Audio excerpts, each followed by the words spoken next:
welcome to another year here talking SANFL footy.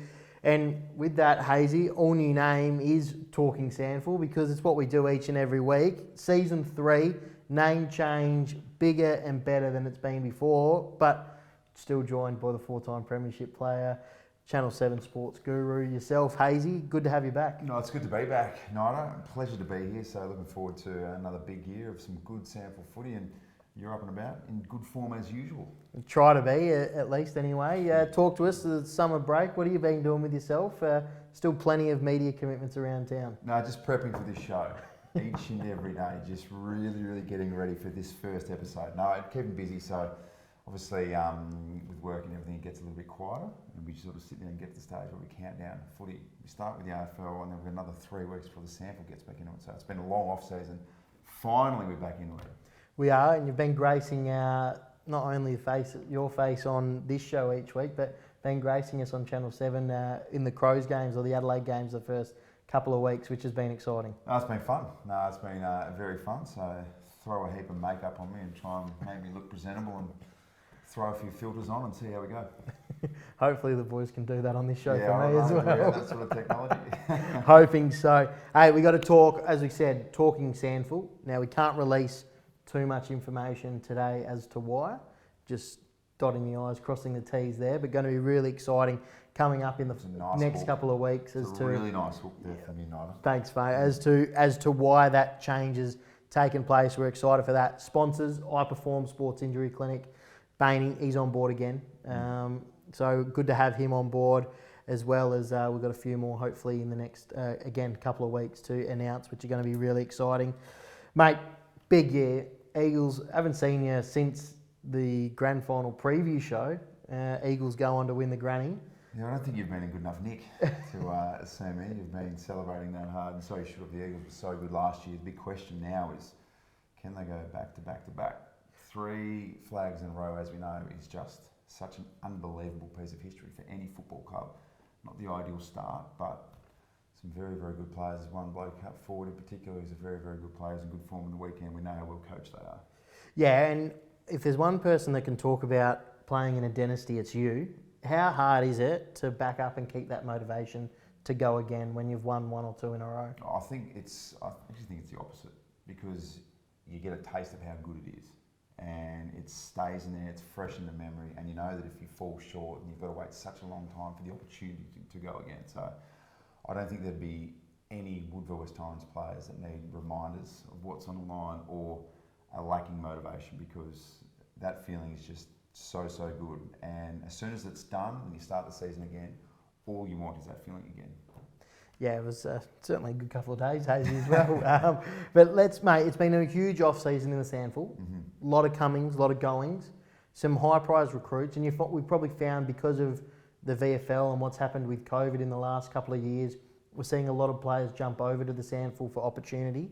So we're going to go through a couple of the big names at each clubs, and we've got the Eagles on top here, mate. Obviously, hurt again through the draft, but that's what happens when you're one of the top sides in the competition. You get poached from a lot. So you lose Magarey medalist James Cheetahs, who's racking them up for the Suns at the moment, 2 games, I think averaging 28. You lose Jack Hayes, who we've all seen what he's done on debut for the Saints. Tyson Stengel on debuts, kick 4, had 20. So hard players to replace those boys. And almost, to be honest, you know how I feel about Jack Hayes. He's irreplaceable, but in terms of a late season recruit, Dylan Clark is the late season recruit for someone like that to be available. And I think hearing that Shees might have Kobe much to thank for that a little bit. Old teammates at Essendon, got him on board and all those types of things, but he's a great recruit. Jared Allman as well, played over 200 games now, of course, originally from Woodville West Torrens, goes to North Adelaide, comes back. He's still got some very good footy left in him. And also Ballenden, Mitch Duval as well. So they recruited well. It's not surprising that the Eagles can recruit like that, because why wouldn't you want to be at a club like that at the minute? Absolutely. Connor Ballenden going to be great. Obviously the fans didn't get to see him on the weekend, but hopefully he's back this week and get to have a good look at him, because I tell you, he's a great story. Come from Brisbane, been on Brisbane's list 17 times last year. He was the travelling emergency. Didn't get to play, so I think he got to play 8 or 9 games in the VFL, 17 times travelling with the Brisbane side. So he's up around it. He's up around in the mix. Frustrating, isn't it? It's the Mitch Swepson probably you compare it to in cricket, that you're there, but you're not quite there to get in the side regularly. Yeah. Which is fantastic. And Mitch DeVal obviously started the weekend well. If we have a look at North Adelaide, obviously got Patmore coming over from WA, has racked him up over in the Waffle. And Lockie Grubb from the Doggies, Hazy, a lot of speed.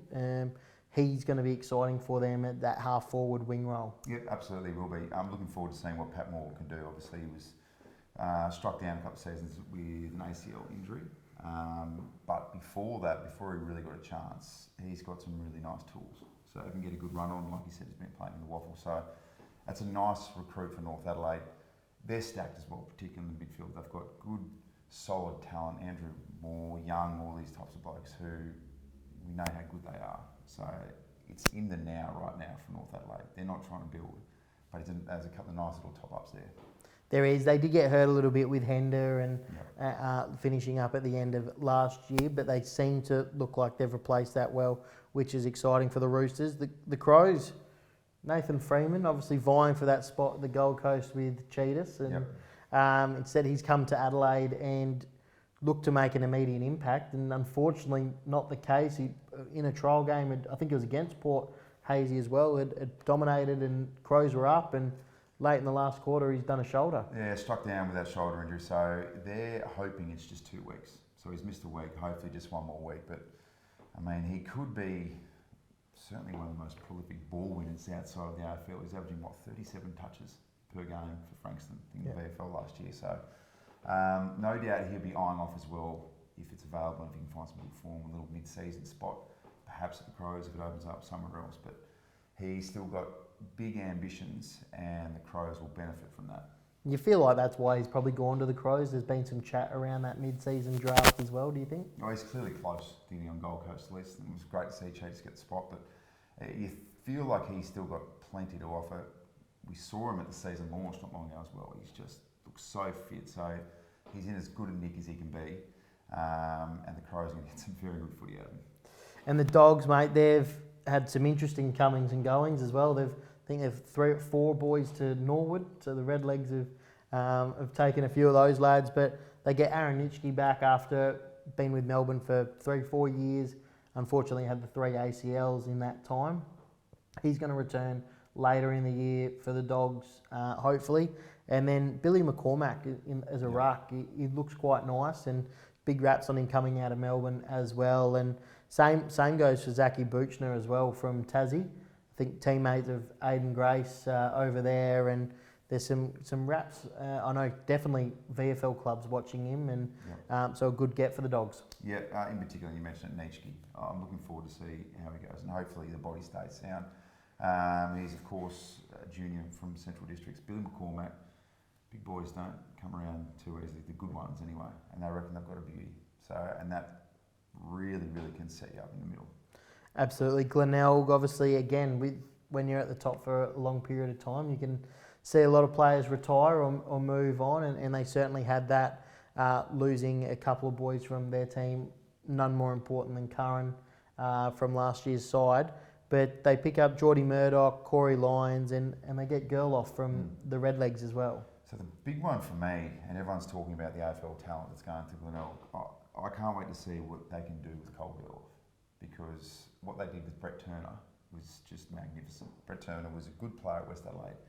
He's calling him an elite midfielder now in the competition. He goes from a side that was sort of battling to a side who's contending for a flag and becomes one of their premier midfielders. So they'd be so bullish that they could get Cole Gerloff in the same position, from a good solid player to an elite player. He started so well in his career. I think he was the rising star and all those types of things. So they'd be very confident that his best footy's ahead of him. Absolutely, he looks quite dangerous up forward as well. As we have a look at Port, and obviously got Jamont from Maikangas coming off the list has come over to Port, and also another familiar name in the SANFL in Anthony Wilson as well, who we'll touch on, started like a house on fire. He was good, Rabs Wilson. So a lot of people don't know this. He was obviously won premiership at Norwood, was on the Crows rookie list, but he's actually a Port Adelaide junior. So it's almost like a return. And yeah, you're right. We'll get to it when we talk about the game, but he hasn't lost any of his speed, and it was just exciting to watch.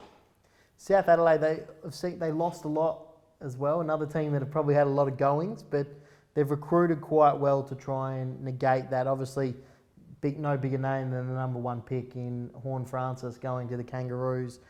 We saw how good he was in that prelim final, along with club legend Joel Cross, just to name a couple. Sam Skinner goes to Port as well, and we can see him playing AFL footy now. But they've recruited quite well, Hazy. Yeah, they have a stack of ex-AFL talent now. So we're talking Garthwaite, Brownless, Claverino. The big one though is Keegan Brooksby. And we're now into the season, which means that South Adelaide has survived the SSP period. Yeah. And their big key ruckman is still with them. So who knows what happens in the mid-season draft. But for now, Keegan Brooksby is a number 1 man, and he's been such a good player for such a long time. He's going to set up their midfield, and they'd be absolutely pumped with that. Absolutely. As we have a look at Sturt, and I reckon they're going to be on the charge this year, I reckon, Hazy. They get Matthews from Crows. Obviously, they liked what he did as a top-up player at the Crows, as well as getting Paddy Wilson, who got injured early last year. I think it was round 1 or the last trial game, did his shoulder, and didn't actually really get to partake in any of the year. Big fan of Paddy Wilson and what he can do. I genuinely thought Paddy Wilson would get more opportunities at AFL level. He uses the ball so well, and he finds it so easily. James Matthews as well. He was one of the heartbreaking stories. He was all but guaranteed a spot on the Crows rookie list as one of the first SSP entries. He does his knee in a trial match, and then he has to go out and start again. We'll get to it, but he was very good on Saturday night as well, and Sturt was very good as well. Yeah, looking forward to them this year. And Westies fans, they're up and about. Favourite son comes home, Hamish Hartlett. Got to be happy with that. Yeah, he's going to add so much. He's going to play in the midfield. That's the plan this year. He didn't play on the weekend. He's got a sore calf, but he's almost guaranteed to play this weekend. So he's going to be the star. We've seen him bits and pieces when he was playing for Port, playing in the SANFL. The other one is Caden Brand, who will be one of the premier defenders in the competition. So much experience at Hawthorn, little dab at Sydney, and he will give their backline so much structure. Absolutely. And Redlegs as well, they'd be happy to get a couple of returning players from Geelong in Tahini and Jarvis as well. Good to have those boys back. Yeah, for me, Cam Tahini, before he left, he had such a big, bright future ahead of him in terms of AFL. He couldn't get quite a run on with Geelong. Injuries struck him down, and it was right in the guts of COVID. So when he wasn't playing AFL, which he didn't, he probably wasn't playing anywhere. So it was a rough time to get a start and to get injured. But it was a little inaccurate on the weekend. We'll get to that as well. But I love the way that he moves in the forward line. Yeah, he's going to be very exciting to watch this week. Let's have a quick look at the reserve scores from the weekend, Hazy, as well. The Dogs getting up by 14 points against the Panthers, obviously playing in the grand final last year. Glenelg winning by 6 points against the Redlegs, 9-12-66 to 8-12-60. And the Eagles, my boys, getting over the Roosters, 15-4-94, 11-7-73. And the Bloods taking the victory from Sturt, 12-14-86 to 9-7-61.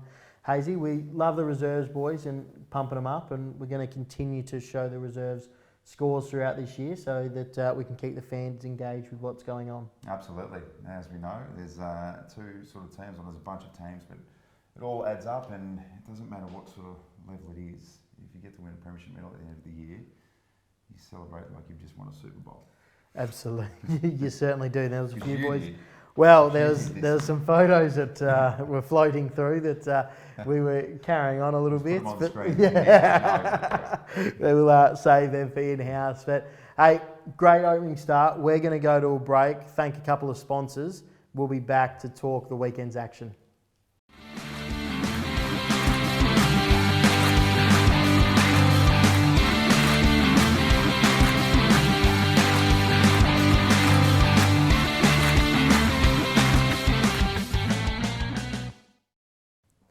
All right, Hazy, let's get into the weekend's action. Very exciting to have round 1 of the men's season back. First game was the opening to the showdown, to the AFL showdown. It was the SANFL showdown. The Crows 18-15-123, defeating Port 8-13-61. Unbelievable from the Crowies. Yeah, no, good. As you'd expect as well, they're stacked with AFL talent. Surprisingly as well, maybe it's not surprisingly because we know how good he is, but one of the best players, if not the best player on the ground, was a bloke who wasn't actually on the list, and that was Matty Wright with 5 goals, who could make a case that if he was on a list, he'd be playing for the Crows right now. But they just had a bit more depth across the board. Wayne Miller looked pretty good. I think he had almost 20 touches and got a bit more of that rust out. Jake Slego was out there as well. Jackson Haley. They just had a bit more talent across the board than Port Adelaide did. Talk to us about Sam Berry, obviously really exciting player on the list, young player coming through, but he's had 26 touches, I think he's had 8 clearances, but also he's racked up 11 tackles as well. Supporters already love the way that this bloke goes about it. He is hard as a cat's head, and when someone is chasing as much as they are accumulating the ball, 26 touches with 11 tackles to go along with it, so he's going to be one of those guys who potentially, no doubt, we'll see back in the AFL soon. All right, let's move along to South Adelaide taking on the Dogs down at Flinders Uni Stadium. It was South Adelaide 13-7-85, holding off a late charge from the Dogs 12-8-80. I believe the Dogs even hit the lead in the last quarter, which is exciting. They did. They nearly pinched this one, which would have been a huge result for the Dogs. Expectations for Central Districts this year might be somewhat slim, and as we know, first sort of 3 weeks, sometimes you can see some upsets. This would have been a perfect one for them, but for the Panthers, we know they're going to be good, and geez, they're led well by the McGarry medalist. Yeah, they've been fantastic. Gibbs, 26 touches, 14 clearances, 10 tackles. People might talk about his defensive actions, or you know, he played 250 AFL games. You can sort of even more. You can, you know, might put the back burner on, but he's not slowing down, Bryce. No, you don't need to defend when you've got the ball in your hand. Yeah, Bryce is still absolutely at a seriously good level, which is such a good credit to him as well at this stage of his career, that he's put himself in a spot where he's still genuinely elite. No, he would have pulled the 3 again. I would have thought Hazy. As we move on to Glenelg and the Redlegs, Glenelg 11-10-76 to the Redlegs, 8-13-61, and another great performance by Glenelg, and they'll be happy to start. Brett Hand will be happy to start the year off with a W. Yeah, and that's what it probably was at the end of the day for Brett Hand. I mean, they'll move on from that and say that's a win, and there's plenty to like from Norwood, but like we were talking about before, Brett Turner, plenty of tackles and plenty of disposal for him as well. They're still absolutely stacked. They've lost a few. They've lost Motlop, they've lost Curran, these types of blokes here, but their depth runs deep, so no doubt they're sitting there going, we'll chalk that as a win and move on, and they've got big expectations this year, particularly how they went out last year. Yeah, and from Norwood's perspective, Declan Hamilton, 36 touches, leading the disposals across the competition for the weekend. He, off half-back, just gets that rebound and run, and such a beautiful user of the footy for Norwood. So he's going to be really important to their young group this year. Yep, absolutely. And the way that Jade Rawlins has set it up is they just play a really good style of football. So we know Jade is a really, really good coach. Whoever's in there, he's going to put them in the right direction. Yeah, as we move on to the Eagles and North, Eagles 9-12-66 to North Adelaide 13-10-88. It was a tough day at Morntein Kia Oval on the weekend, Hazy. Yeah, this is an interesting one, isn't it? Because we've been so much talk about who the Eagles have lost, Cheetahs, Hayes, and we're saying, oh, geez, are they the best 2 players at the club? Yes, they might be the best 2 players in the competition as well, along with Bryce Gibbs in that top 3. But this was still a massive upset. So, geez, the Roosters will be happy with this. Yeah, and I think Aaron Young, 33 touches, exceptional on the ball. Harrison Wigg, I think he had 29. So good by foot, Harrison Wigg as well. But big man for the Eagles as well. It was a battle of the key forwards. You got Keenan Ramsey for North, 6 goals won. But Daniel Menzel just continuing on that finals form from last year with 6-3. Just the big boys, just trading blows. Really good to see a couple of big hauls, first and foremost. You love big goals and big games like that. So Daniel Menzel, you're right, in the team of the year last year, really good season. Good to see him continue his form. And I love the way that Keenan Ramsey leads as well. Yeah, he should have kicked 10, Dan, but we'll talk about that next week. Westies and Sturt, it was Westies 6-8-44. And as we touched on, Sturt 12-15-87. Big fans of what they're about. Yep, in particular, to crunch the numbers, Casey Voss had an absolute stack of it, including 17 marks. How that bloke is not on a list right now, I have no idea. there's a lot to like about Sturt. The way that they play, Patrick Wilson, we know Marty Matno, the way that he coaches. They're always going to play a really nice brand of football. West Adelaide got to within a kick and a half late or midway through the fourth quarter. So they hung in there as best they could. They get back Hamish Hartlett for his first game of the year. He's had a sore calf. And they get John O'Beach, who's out of health and safety protocol. So that will make a world of difference this weekend. Absolutely, it's going to. You talk about Casey Voss, 17 marks. Can we see him turning into that Chris Curran type operator for Glenelg, doing that at Sturt? I think he's already doing that. I mean, Chris Curran's been a good player for a long time, but Casey Voss won their best and fairest last year doing just that. Along with Will Coombs, they're two blokes who, when the ball comes into the back line, they're thinking offence, and that actually sometimes makes you defensively better. Yeah, it's a big week and some great results there, and obviously great to have SANFL, the men's season, back up and running. We're going to take a break, Hazy, thank a couple of sponsors, and when we're back, we've got the bunker with Dan Menzel. I've been waiting for this for a while now. We'll be back shortly. All right, so welcome to the bunker. What we're going to do this year is we've got some really new exciting segments that we're going to deliver. So we're going to run you through how that's going to look over the next couple of weeks. Next week we're going to look at team power rankings. The following week we're going to do the quiz. So we're going to test Hazy out and Nida on a quiz around the SANFL. We're then going to look at the 3-2-1 MVP of the month, and the last segment will be the top 10 players of the month. So some really exciting things coming up this year on the show. Really looking forward to working with some sponsors with this as well. And what we're going to do today is we're going to look at ahead towards 2022 and look at some of the new recruits which the boys have already touched on. So we're going to start from the bottom of the ladder last season. We're going to go to the top. So West Adelaide obviously finished 10th last year. Jackson Edwards obviously very solid in his first game after leaving Glenelg. Hazy touched on Caden Brand, taking 7 marks in defence, and Josh Carmichael, a young lad in their midfield, was really impressive on the weekend too. So for West Adelaide, the thing they'll need to do is they'll need to look at how they can hit the scoreboard a little bit better this year, as they really struggled last year and on the weekend only kicked 44 points. So we're going to move to Central Districts. So Billy McCormack, the boys touched on him. Number 1 ruck role he's going to have there this year after moving from Frankston. Looking forward to seeing how Buckner he goes down back. And Travis Schiller, he looks really fit. He had 30 touches to start off with them, and it's going to have a really good season. As we move on to Adelaide, so they were super impressive in the SANFL showdown on Friday night. Lewis Sharrett and Chris Hall have come across from the Eagles. They both had 19 and 16 touches respectively there. And Matt Wright's the other one. With the 5 goals to start the season, he's going to hit the scoreboard. He's going to be very valuable for them this year, which Hazy also touched on. Port Adelaide will be extremely disappointed with their start. They finished 7th last year, and for mine and I think a lot of other people, they're clearly underachieved in the SANFL. And to lose the way they did, they have got a few injuries, so they are battling a little bit at the moment. But Anthony Wilson is the one, kicking 3-3 on the weekend. Looked extremely damaging and dangerous for them going forward. Sturt was the team that was unlucky last year to miss out on the finals. They finished 6th, and I think a lot of teams inside the finals knew that if they made it, they would have really been a team that was dangerous. And so we touched on just before in the games, Casey Voss, extremely impressive with 17 marks. Paddy Wilson back to his best. They got Carruthers across who had 17 touches as well, and they're going to be a team that's going to be very dangerous this year, and one that I think teams won't want to come up against, particularly at Unley Oval.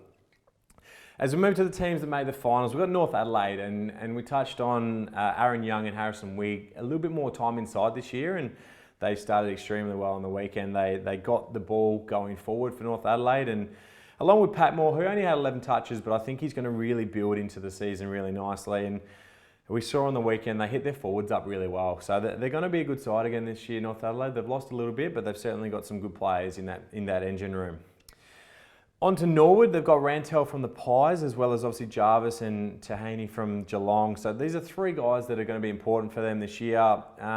They've got plenty of major ball winners in the middle as well that's still going to add to that depth. They've got Hamilton, Rokar, Richards and Kennelly as well. So Jade Rawlins are going to have these guys up and about, and they're going to absolutely push again this season.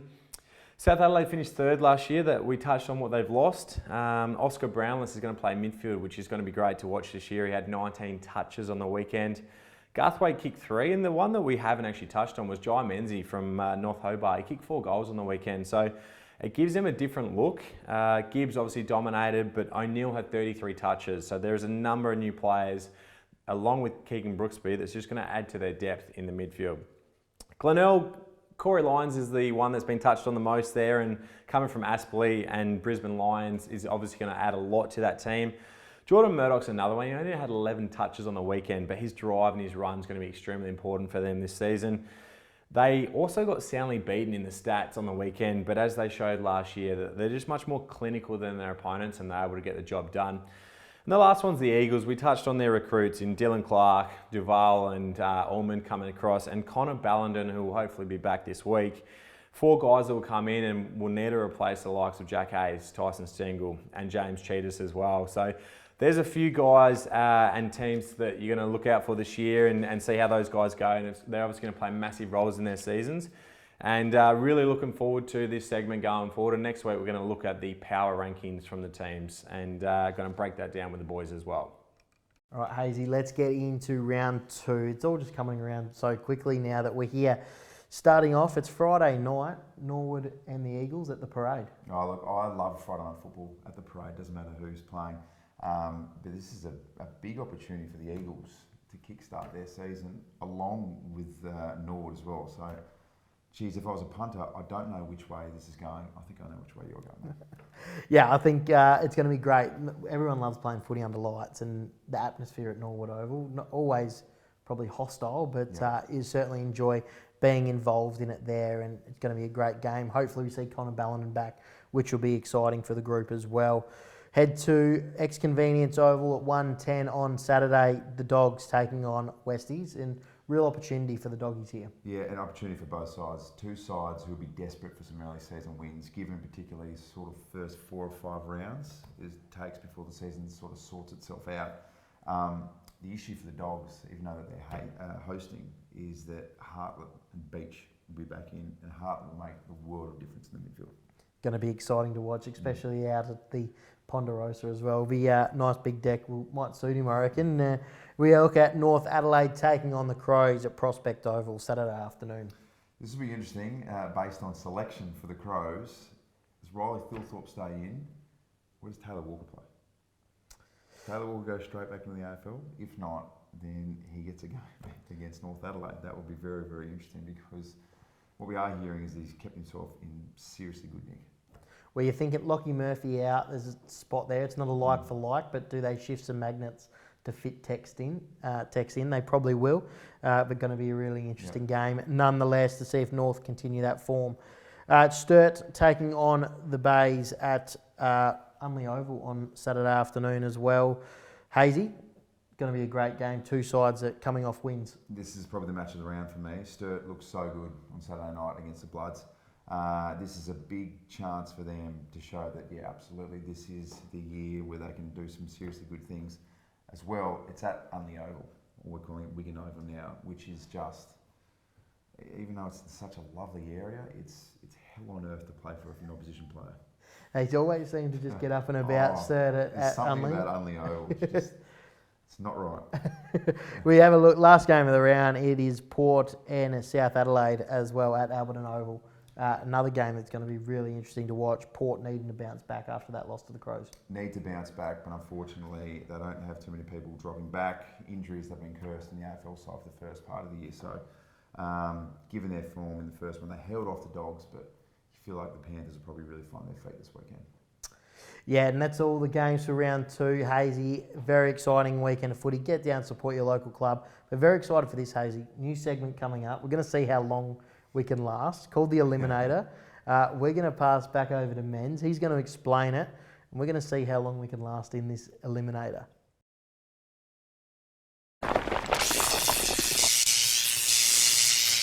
Welcome back, and so as Nida did touch on, we're going to do this new segment called the Eliminator. Now I'm really excited for this one. The way it's going to work is we're going to have a look at the 5 games. The boys already touched on each game with the previews. We're going to pick one winner each out of the 5 games. We can double up. You can pick the same team. If your team loses, you are out. You're out of the competition. If your team wins, you stay alive. The caveat to this is you cannot pick the same team twice. So if I, for example, go with the Eagles, I can't pick them again for the next 8 weeks until we obviously get to the end of the competition. So looking through all the games, it's an extremely tough week. I'll put it to you guys at home. Have a look at these 5 matchups. I don't think there's any clear standout winners. So I'm going to go with South Adelaide at Alberton Oval against Port Adelaide. I think they were good last week, South. They get a couple back hopefully as well. Port struggled against the Crows. I'm not confident with it, but I'm going to go with South Adelaide and see if I can get past the first week. Very interested to see what the boys have for me to see if they can stay alive past week 1. Right, you see it there, Hazy, the eliminator. Men's going with South Adelaide. Thoughts, and which way are you going in the eliminator this week? No, I think Men's is a very wise man, and I promise my pick is not based purely because Men's did it first. We had a little bit of a team meeting before this, and we all had our own sort of ideas. I'm going with South Adelaide as well because Port Adelaide are so underdone, and you think about their big key players that will come back into the AFL side, which would potentially force players back into it. Alir, Charlie Dixon, Xavier Dersman's probably going to spend some time on the sideline on the weekend when he hurt his shoulder. There's no one that's probably going to come back in nice and early, so they will stay pretty much the same. Their depth is getting seriously tested. They got smashed against the Crows, and South, I feel like they're just going to get better and better. So I've got South. I like it. You feel like Men's as well. South, thinking Port, he's on the COVID top-up list. He might be just trying on a Guernsey at the moment. There's definitely some hidden agendas in there, but that's fine. I was with you. Yeah, he's not. He'll be filthy with that. But I thought the Dogs is a bit of a smoky, but you've got me concerned with Hartlett and Beach back in, 2 premier players in the competition. So I'm going to be a little bit biased here, and I'm going simply for the win. I'm going to go the Eagles at the Parade. I know Norwood are a tough team to play at the Parade. Eagles, going to bounce back. Got to do it. I'll be in the box. Hopefully can pull a few strings, Hazy, to get the result going my way. But I wasn't going to go biased, but seeing you two boys go south, I've got to back us in to get it done. Well, it's ambitious. It's an ambitious call from you. I don't think, Mans is not going to disagree with you because he's an Eagle star and you've got some strong ties to the club. It's just the parade at the Parade on a Friday night. It is absolutely their bread and butter, but we'll see how this one turns out. It is ambitious though. It is. I think whoever I picked was going to be ambitious, Yeah. So I might as well go with the heart rather than the head there, Hazy. It's the best part about the first few rounds of the SANFL. It's so close. Apart from the Crows taking on Port Adelaide in the first game of the season, there's always some upsets. So if you're a punter, you probably just hold tight until about round 5 or 6, I reckon. Absolutely, I'm with you. Mate, great first show. Good to be back talking SANFL footy. Can't wait to announce over the next week or two what's going on with the show, where it's going. Going to be really exciting stuff. Got to thank our sponsors, obviously I Perform Sports Injury Clinic, jumping on board again, Bainey and the team. He's over helping your boy Craigie over on his run, raising money for mental health at the moment. So good to see. We're going to be back next week talking SANFL. Can't wait. See you then.